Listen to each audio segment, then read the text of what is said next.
네, 이번 시간은 전일장을 분석해 오늘장을 분석해보는 전일장 오늘장 순서입니다. 자, 오늘 전상현 전문가님 전화 연결되어 있는데요. 전문가님 안녕하세요.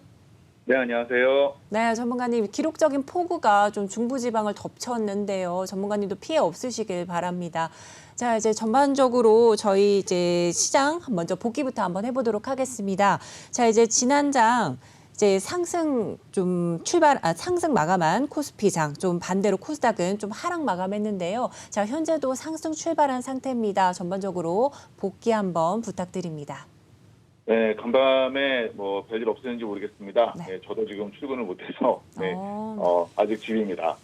코스피는 어제 그 상승으로 마감을 했고 코스닥은 하락으로 마감을 했습니다. 외국인과 개인 순매수에 힘입어서 전 거래일 대비 2.3포인트 오른 2,493.10으로 코스피가 4거래일 연속 상승 마감했습니다.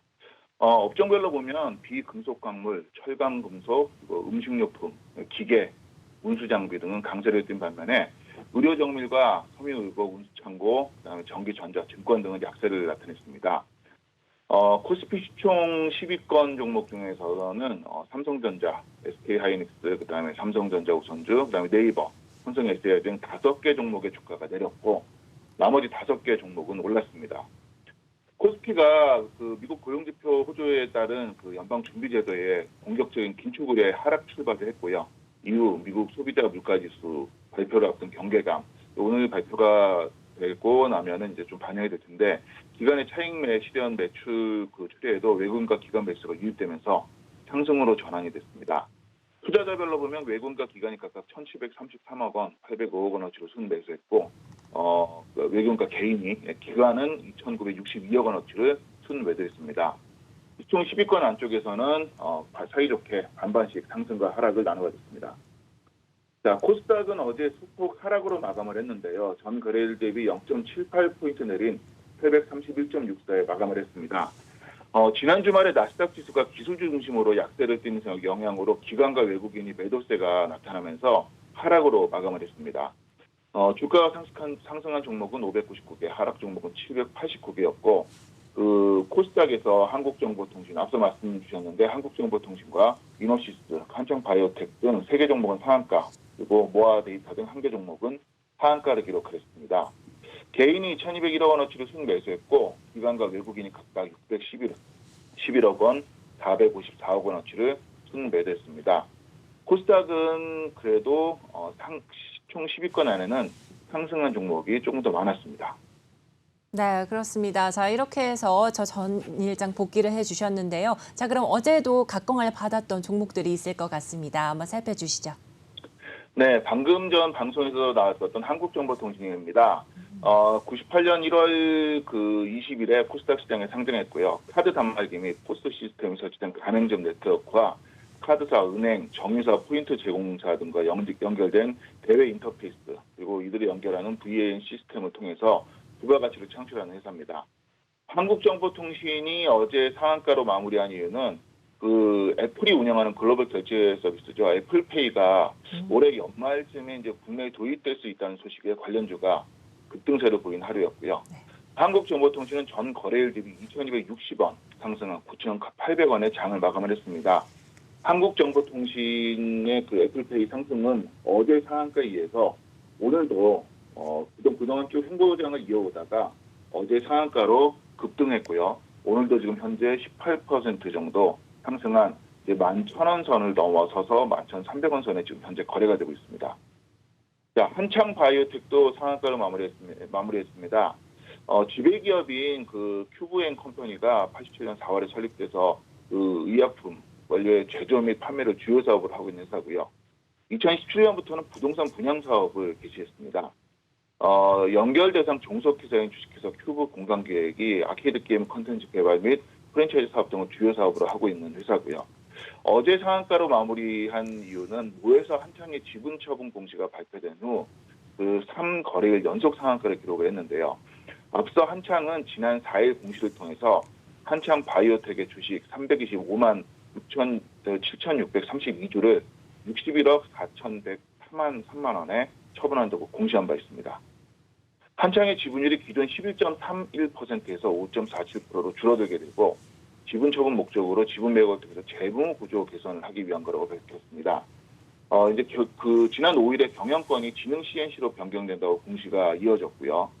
전흥 CNC가 한창 바이오텍의 새로운 최대 주주가 됐고 제3자 배정 유상 증자 방식으로 보통주를 신주 발행해서 최대 주주가 되는 경영권 양수도 계약을 체결했습니다.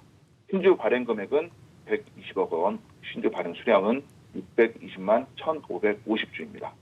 한창 바이오텍 역시 횡보정을 계속 이어가다가 상승을 가고 있고 오늘 같은 경우는 한창 바이오텍은 현재 2.2% 정도에서 상승을 이어가고 있습니다. 자, 이노시스가 어제 그 상한가로 마무리했는데요. 그 회사 자체는 뭐 척추 고정 장치나 골절 치료 이런 걸로 돼 있고 이게 지금 뭐 그 약간 그 의료 쪽 계통 회사입니다. 어제는 상한가로 마무리한 회사가 이제 그 이유가 무상증자에 따른 권리락 효과로 이 거래일 연속 상한가를 기록을 했습니다.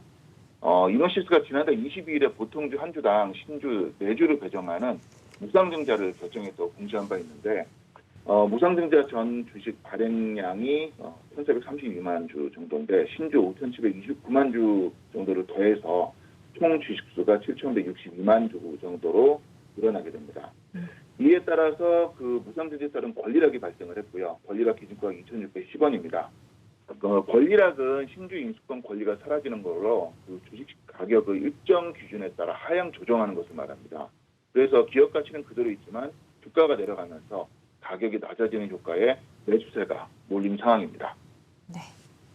자, 이노시스도 어제 그렇게 해서 상한가로 마무리했고, 자, 모두 좋았던 건 아닙니다. 모아데이터가 하한가를 기록을 했는데요.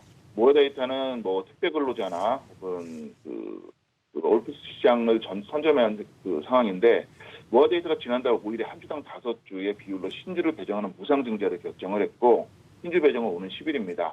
앞서 모아데이터가 지난 19일 무상증자에 따른 권리락이 발생한 후에 상한가를 기록을 했습니다. 방금 전에 말씀드린 상황이랑 비슷한데 지난달 25일부터 역시 이제 그 효과가 끝나면서 급락한 상황입니다. 그래서 어제도 상한가를 기록을 했고요. 현재도 지금 10% 정도 하락해서 장 출발하고 있습니다. 네, 그렇습니다. 이렇게 해서 전일장 상한가 또 하한가 터치했던 종목들 짚어주셨는데요. 그럼 오늘 좀 주목해 볼 만한 이슈 체크 부탁드립니다. 네, 어제 비가 그렇게 많이 와서 수도권 폭우를 얘기하지 않을 수가 없습니다. 네. 서울 곳곳이 침수되고 치마, 정전, 누수 등이 발생을 했고요. 사망자까지 이어졌는데 수도권을 비롯한 중부지방에 천둥, 번개를 동반한 폭우가 쏟아지면서 서울 곳곳에서 침수와 집안 치마, 정전, 누수 등 사고와 피해가 잇따르고 있습니다. 8일 자치구와 소방 등에 따르면 이날 폭우로 강남역 일대 지금 아직까지 9호선이 좀 그 소통이 원활하지가 않은데 전체적으로 많이 잠겼고요. 곳곳에서 지하철 운행도 중단됐고 7호선 어디죠? 1호선 등 해가지고 전체적으로 다 아파트 주차장 등도 침수 피해가 잇따르게 됐습니다.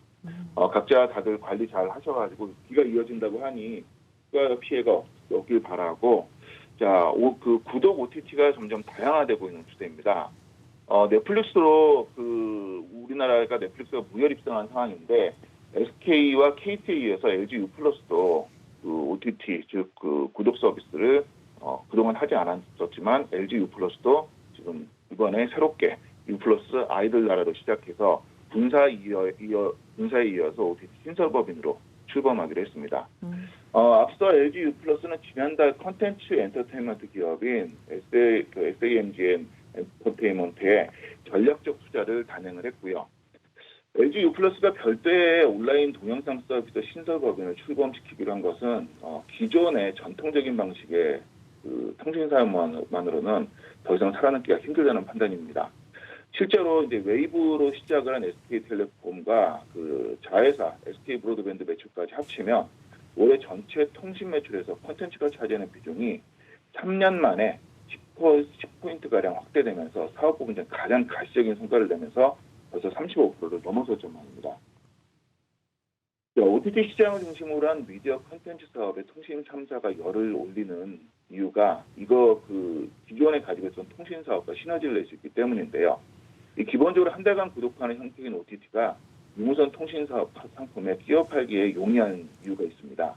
여기에 이제 코로나로 인해서 MZ세대의 콘텐츠 소비 형태가 넷플릭스나 디즈니 플러스 같은 글로벌 OTT 중심으로 급변한 터라 지금 통신 3사가 이 부분을 굉장히 주목하고 있는 상황입니다.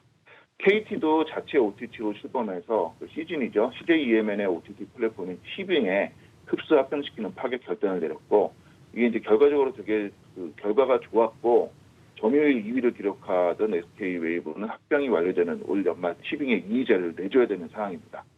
더구나 이제 KT는 자체 개발까지 제작까지 같이 들어가고 있는 상황이고, 자, 오늘 주택 공급 로드맵이 발표될 예정이었는데요. 이게 지금 현재 연기됐습니다.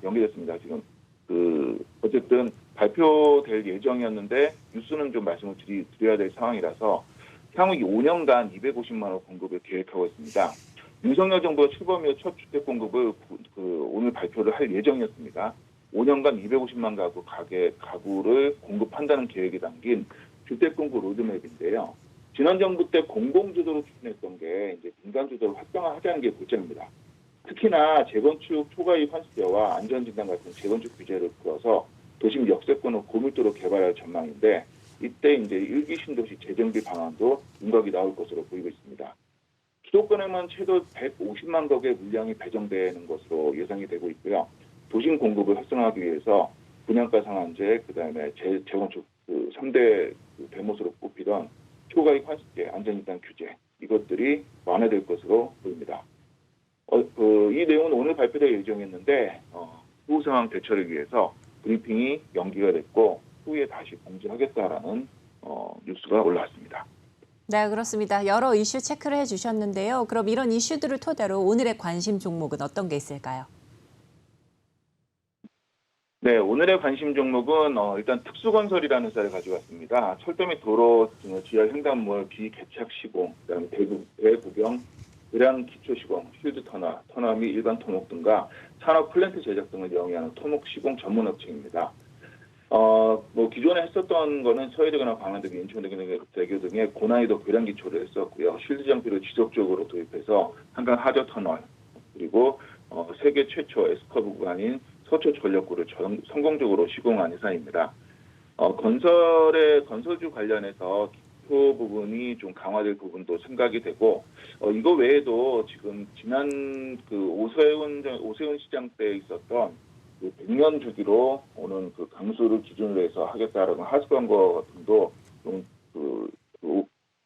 좀 봐야 되는 상황인데, 기존 이후 서울시장이 이 부분을 없앴거든요. 근데 다시 이 부분이 이번에 강남 침수로 인해서 다시 좀 올라올 수도 있는 부분이라서 건설주는 같이 좀 봤으면 좋겠다는 생각입니다.